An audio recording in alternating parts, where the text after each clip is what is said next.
it's a transition ngayon, di ba? Magta-transition. Actually, in possession na ang SMC ngayon, pero in terms of yung state ng landfill ngayon, kailangan po gawin pa rin ng operator ng rehabilitation ito. It is their obligation that they had committed to under the ECC. Pero sa ginagawa po ba yung responsibility ng mga previous operator yung maintenance? Well, earlier, dahil August pa nag-expire to, yung kontrata nila, hindi pa nila ginagawa. But they have, I think, committed already to do the rehabilitation.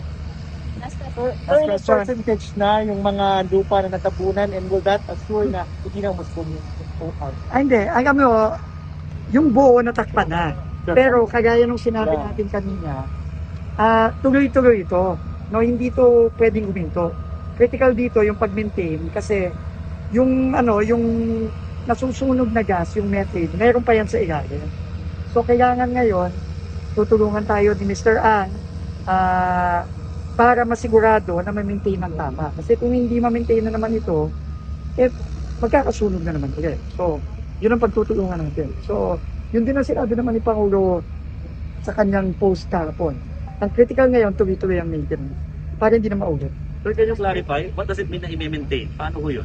I-maintain. Kailangan laging may lupa, kailangan kinokompact yung lupa para maiwasan yung pagpasok ng oxygen sa ilalim. Monitor. Tapos, imo-monitor ng maigi.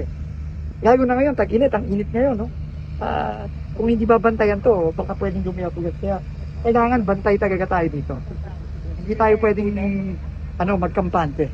Yung maintenance, sir, PhilEco and government po yun? Or Dapat. SMC and government? Dapat. Responsibilidad din ngayon.